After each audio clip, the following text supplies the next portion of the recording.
نے پتہ کیا فرمایا؟ حضور نے فرمایا میں نہیں کہتا کہ الف لام میم ایک حرف ہے، بلکہ حضور نے فرمایا الف الگ حرف ہے، لام الگ حرف ہے، میم الگ حرف ہے۔ تو جو الف لام میم پڑھتا ہے اللہ تعالیٰ نامہ اعمال میں 30 نیکیاں لکھ دیتا ہے۔ تو یہ قرآن مجید ہے جس کی تلاوت انسان کرے تو بندے کو سرور ملتا ہے۔ آقا کریم علیہ السلام نے ارشاد فرمایا جس طرح لوہے کو پانی کے ذریعے زنگ لگ جاتا ہے، پھر اس کو لوہار اپنی بٹھی میں ڈالتا ہے، اس کا زنگ ذیل کیا جاتا ہے، تو حضور نے فرمایا اسی طرح دلوں کو بھی زنگ لگ جاتا ہے۔ اب صحابہ نے پوچھا یا رسول اللہ اگر دل کو زنگ لگ جائے، میل کو چیل لگ جائے، اس کو صاف کیسے کیا جائے؟ آقا کریم علیہ السلام نے فرمایا کثرت الموت و تلاوت القرآن۔ حضور نے فرمایا موت کو زیادہ یاد کیا کرو، قرآن مجید کی کثرت کے ساتھ تلاوت کرو، اللہ تعالیٰ دل کا جو زنگ ہے اس کو مٹا دیتا ہے۔ تو یہ کتاب مجید ہے، اس کے ذریعے ہم روشنی حاصل کریں۔ اور قرآن مجید سے ہم پوچھتے ہیں اے قرآن تیرے آنے کا مقصد کیا ہے؟ قرآن مجید نے 2 لفظوں میں بیان کیا، ہدی للناس، اللہ تعالیٰ نے مجھے اس لیے بھیجا ہے کہ جو بے ہدایت ہے ان کو میں ہدایت دینے کے لیے آیا ہوں۔ اللہ تعالیٰ نے لوگوں کی ہدایت کے لیے قرآن مجید نازل کیا ہے۔ اب بتائیں کہ یہ قرآن مجید ہمیں ہدایت دینے کے لیے آیا ہے، یہ تو ہادی بن کے آیا ہے۔ اب ہمارا مقدر کہ ہم اس قرآن مجید کے ذریعے ہدایت حاصل کریں یا گمراہ ہو جائیں۔ اس قرآن مجید نے تو ہمیں سارا کچھ بتا دیا ہے کہ سود حرام ہے، نماز اللہ تعالیٰ نے فرض فرمائی ہے، یہ کام تم نے کیا تو اللہ تعالیٰ تمہیں اتنی نیکیاں عطا فرمائے گا، اگر یہ کام کیا تو تمہیں گناہ ملے گا، یہ کرو گے تو جنت میں جاؤ گے، یہ کام کرو گے تو جہنم میں جاؤ گے۔ اب قرآن مجید نے اب ہمارے سامنے ساری چیزیں بیان کر دی، اب ہماری قسمت کہ ہم ان باتوں پہ عمل کر کے اپنی آخرت سنوار لیں، یا جو قرآن مجید نے احکامات بیان کیے ہیں ان سے ہم اجتناب نہ کریں، وہ کام کریں جو قرآن مجید کے خلاف ہیں، شریعت بیضا کے خلاف ہیں، وہ اپنے نامہ اعمال میں جمع کرتے کرتے جہنم میں چلے جائیں۔ آقا کریم علیہ السلام نے بیان فرمائی قرآن مجید کی فضیلت۔ حضرت سیدنا ابو ہریرہ رضی اللہ تعالیٰ عنہ حدیث کے راوی ہیں، آپ فرماتے ہیں کہ صدقۃ الفطر جو ہم رمضان شریف کے اندر فطرانہ دیتے ہیں، اس کا جو غلہ تھا، گندم تھی، اس کی ڈیوٹی آقا کریم علیہ السلام نے لگائی کہ ابو ہریرہ اس کی حفاظت کرو۔ آپ فرماتے ہیں کہ رات کا پہر تھا تو میں اس کی حفاظت کر رہا تھا، ایک چور آیا، وہ وہاں سے غلہ بھرنے لگا، گندم چوری کرنے لگا، میں نے اس کا ہاتھ پکڑا، میں نے کہا یہ تو آقا کریم علیہ السلام نے میری ڈیوٹی لگائی ہے، تو میرے سامنے چوری کرتا ہے۔ اس نے اپنی مجبوری پیش کی کہ میں غریب بندہ ہوں، میرے اہل و عیال زیادہ ہیں، تو اس لیے میری مجبوری ہے، یہ گندم مجھے چوری کرنے دے، میرے بچے کہیں بھوکے نہ مر جائیں۔ حضرت ابو ہریرہ فرماتے ہیں مجھے آرام آیا، میں نے اس کو چھوڑ دیا۔ صبح ہوئی، میں نے حضور کے سامنے یہ بات عرض نہیں کی تھی، حضور نے خود فرمایا اے ابو ہریرہ بتا رات والے چور کا کیا بنا۔ اب میرے حضور تو دلوں کی بات جانتے ہیں، آقا کریم علیہ السلام نے فرمایا رات والے چور کا کیا بنا۔ حضرت ابو ہریرہ عرض کرتے ہیں یا رسول اللہ وہ آیا تھا، میں نے اس کو پکڑا بھی تھا، لیکن اس نے حجت پیش کی، مجھے ترس آیا، رحم آیا، میں نے اس کو چھوڑ دیا۔ حضور نے فرمایا آج پھر خیال رکھنا، وہ رات کے وقت آئے گا۔ پھر جب اگلی رات ہوئی، حضرت ابو ہریرہ فرماتے تھے حضور نے فرمایا تھا، مجھے یقین تھا، پھر میں کھڑا ہو گیا، ڈیوٹی دینے لگا۔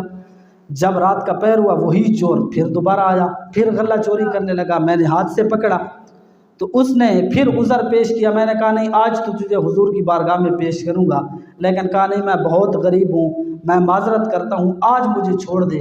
حضرت ابو ہریرہ فرماتے ہیں پھر مجھے آرام آیا، میں نے اس کو چھوڑ دیا۔ حضور کے تربیت یافتہ غلام تھے نا، آقا کریم علیہ السلام نے تربیت ایسی کی تھی، فرماتے میں نرم دل بندہ تھا، میں نے اس کو پھر چھوڑ دیا۔ حضور نے اگلی صبح پھر پوچھا رات والے چور کا کیا بنا، میں نے وہی عرض کیا، حضور اس نے پھر بہانہ کیا۔ حضور نے فرمایا وہ جھوٹ بولتا ہے، وہ چور تھا، آج رات پھر آئے گا۔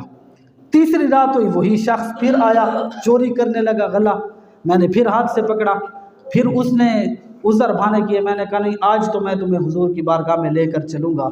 وہ مجھے کہنے لگا کہ میں تمہیں ایک وظیفہ بتاتا ہوں، اگر تو بستر پہ سونے سے پہلے یہ پڑھ لیا کر تو اللہ تعالیٰ ایک محافظ فرشتے کی ڈیوٹی لگائے گا، وہ تیری حفاظت کرے گا، شیطان تیرے قریب نہیں آئے گا۔ میں نے کہا اچھا وظیفہ بتاؤ۔ اس نے کہا سونے سے پہلے آیت الکرسی پڑھ لیا کرو، اللہ تعالیٰ کا فرشتہ تیری صبح تک حفاظت فرمائے گا اور پوری رات شیطان تیرے قریب نہیں آئے گا۔ فرماتے مجھے وہ وظیفہ پسند آیا، میں نے اس کو چھوڑ دیا۔ تیسری جب صبح ہوئی، حضور نے پوچھا رات والے چور کا کیا بنا؟ میں نے کہا حضور آج تو میں اس کو آپ کے پاس لے کر آ رہا تھا، لیکن اس نے وظیفہ بتایا ہے، میں نے اس کو چھوڑ دیا ہے۔ حضور نے پوچھا کیا وظیفہ بتایا؟ میں نے عرض کی یا رسول اللہ، اس نے کہا سونے سے پہلے آیت الکرسی پڑھ لیا کر، صبح تک ایک فرشتہ تیری حفاظت کرے گا، پوری رات شیطان تیرے قریب نہیں آئے گا۔ آقا کریم علیہ السلام نے فرمایا مسکرا کے، بندہ تو جھوٹا تھا لیکن بات سچی کر گیا۔ میں نے پوچھا حضور وہ کون تھا؟ حضور نے فرمایا وہ کوئی اور نہیں تھا، وہ شیطان تھا۔ تو شیطان نے خود وظیفہ بتایا ہے کہ جو قرآن کی تلاوت کرے ساری رات میں اس کے قریب نہیں آؤں گا۔ یہ آقا کریم علیہ السلام کی آخری حدیث سماعت فرمائے، پھر گفتگو ہم سمیٹتے ہیں۔ آقا کریم علیہ السلام نے ارشاد فرمایا الجنت مشتاقۃ الی اربعۃ نفر، ہم روزانہ دن رات عبادت کرتے ہیں تاکہ اللہ اور اس کا رسول راضی ہو جائے، ہمیں جنت میں داخلہ مل جائے۔ یہی مقصد ہے کہ نہیں ہے؟ اب کیوں بیٹھے ہیں؟ یہی مقصد ہے۔ لیکن آقا کریم علیہ السلام نے فرمایا 4 بندے ایسے ہیں جنت شوق رکھتی ہے یا اللہ یہ میرے اندر داخل ہو جائیں۔ ہم تمنا کرتے ہیں دن رات دعا مانگتے ہیں یا اللہ جنت میں داخلہ مل جائے، لیکن حضور نے فرمایا کچھ خوش نصیب ایسے ہیں جنت یہ شوق رکھتی ہے یا اللہ یہ میرے اندر بھیج دے، میں راضی ہو جاؤں گی۔ 4 بندوں کی جنت مشتاق ہے۔ حضور علیہ السلام نے وہ 4 اشخاص بتائے کن لوگوں کی جنت مشتاق ہے۔ حضور نے فرمایا تالج القرآن، جو قرآن مجید پڑھنے والا ہے جنت تمنا کرتی ہے یہ میرے اندر داخل ہو جائے۔ دوسرا خوش نصیب جس کی جنت بھی شوق رکھتی ہے میرے اندر آئے، حضور نے فرمایا حافظ اللسان، جو اپنی زبان کی حفاظت کرنے والا ہو، حضور نے فرمایا اس کی بھی جنت تمنا کرتی ہے کہ یہ میرے اندر داخل ہو جائے۔ زبان سے فضولیات نہ نکالے، ہر وقت اللہ کا ذکر جاری ہو، دوسروں کی غیبت نہ کرے، پیٹھ پیچھے کسی کا گلہ شکوہ نہ کرے، چغل خوری نہ کرے، حسد سے بندہ محفوظ رہے۔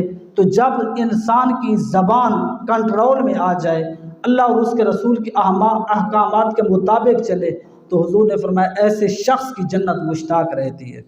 تیسرا خوش نصیب حضور نے فرمایا مطعم الجیعان، جو بھوکا ہو اس کو کھانا کھلائے، تو جنت ایسے بندے کی مشتاق ہے کہ یا اللہ اس کو جلدی میرے اندر بھیج دے، بھوکوں کو کھانا کھلانا۔ چوتھا جو خوش نصیب ہے حضور نے فرمایا والصائمین فی شہر رمضان، جو رمضان کے مہینے میں روزے رکھتا ہے جنت اس کی بھی مشتاق رہتی ہے۔ قرآن پڑھنے والے کی جنت شوق رکھتی ہے میرے اندر جلدی آ جائے۔ دوسرا خوش نصیب جو زبان کی حفاظت کرنے والا ہے۔ تیسرا خوش نصیب جو بھوکوں کو کھانا کھلانے والا ہے۔ چوتھا حضور علیہ السلام نے فرمایا جو رمضان کے فرض روزے رکھتا ہے۔ ان 4 بندوں کی اللہ کی جنت مشتاق رہتی ہے۔ تو یہ ہماری خوش نصیبی ہے کہ ہم کو اس محفل میں بیٹھنے کا موقع ملا، سعادت ملی۔